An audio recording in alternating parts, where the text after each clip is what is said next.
Death for you. Hello, Flanny friends. First off, I just want to thank all my new subscribers and thank you for all the wonderful messages you left on my last video. I was blown away by how quickly this little channel grew overnight. So I really just wanted to say thank you, thank you, thank you from the very bottom of my heart. It really means a lot to me.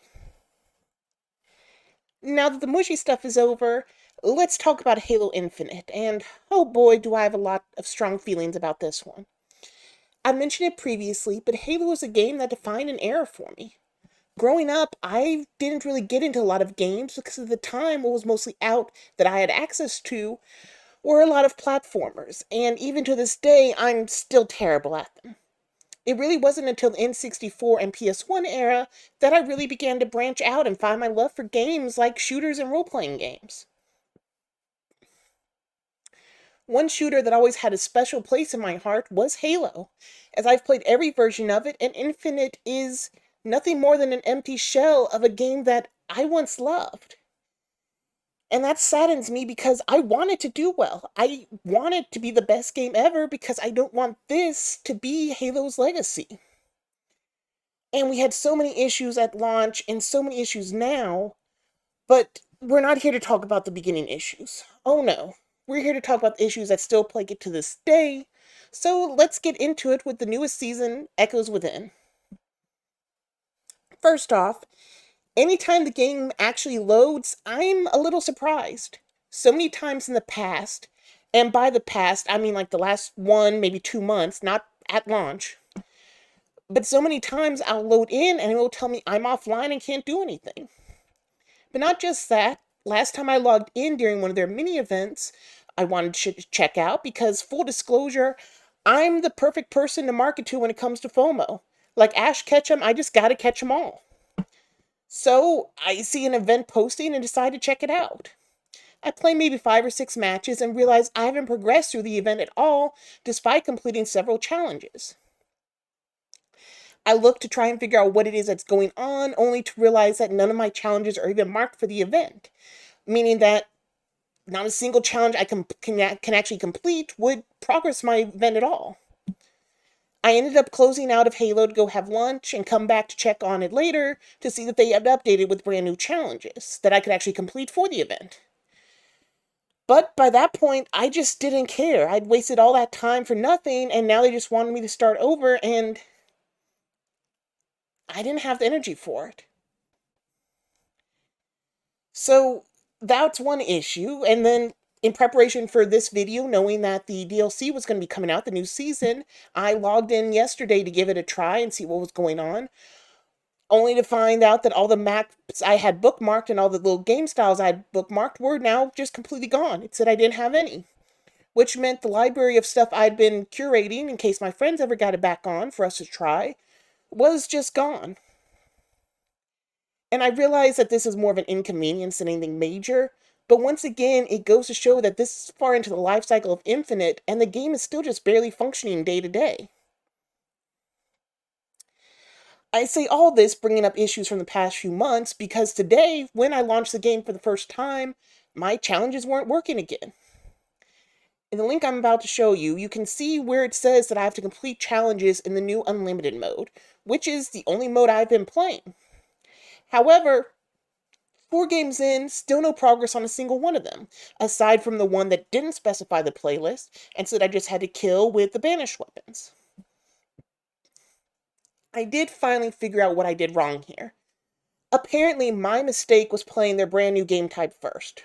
Because once I went to another game mode and did a round of it, and then went back to the Unlimited mode, it finally started tracking my progress. Shame on me for trying out the new mode that they wanted me to try out, I guess. Now, going through the battle pass, I'm immediately met with my first frustrating thing in regards to Infinite, the armor cores.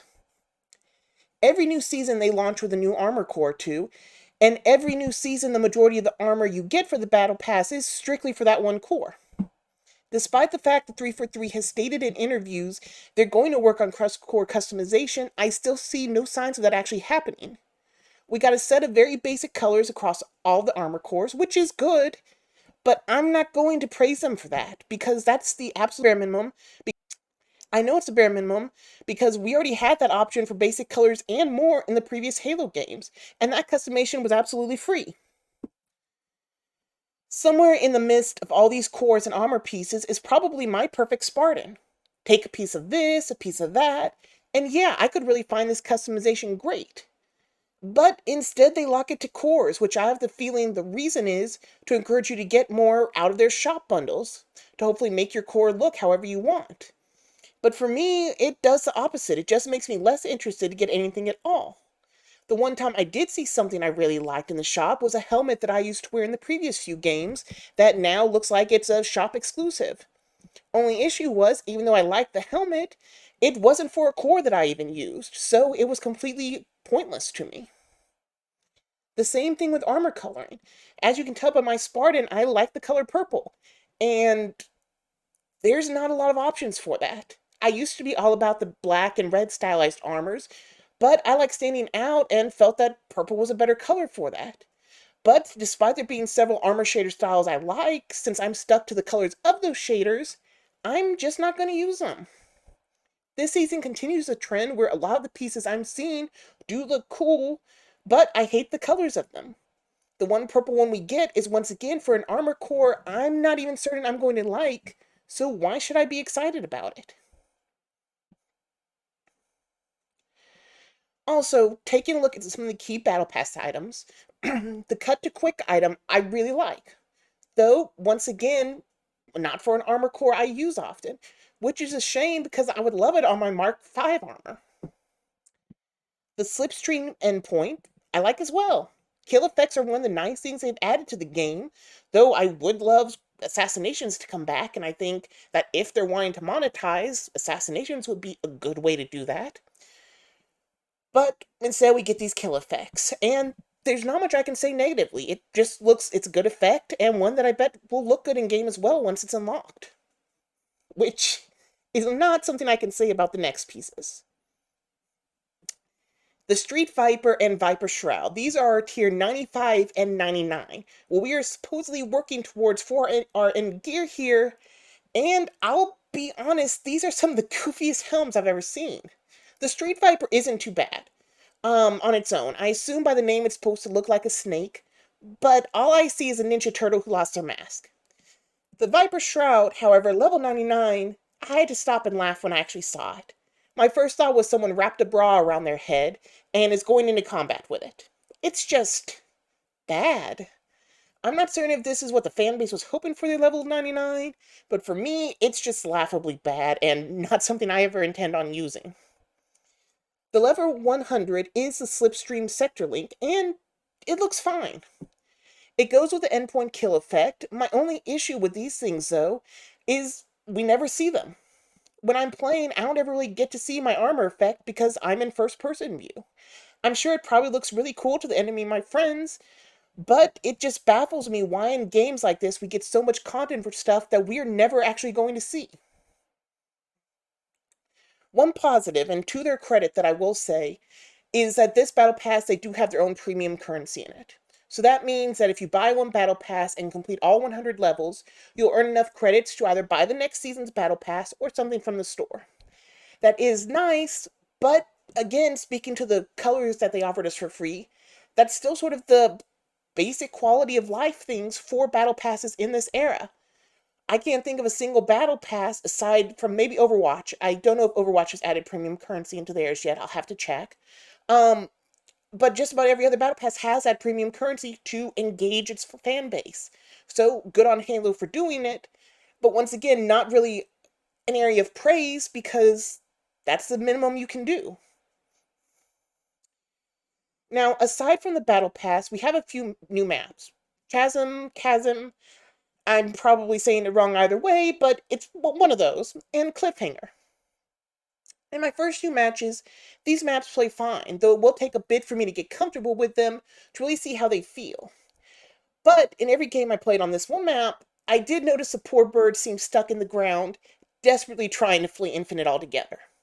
I don't know at this point if it is a glitch or a silent cry of help from those 343 employees still working, but either way, a creature meant to soar in the heavens only to be stuck in the mud is an oddly perfect analogy for Halo Infinite as a whole.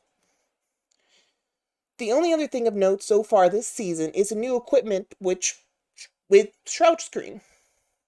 Visually, I like it.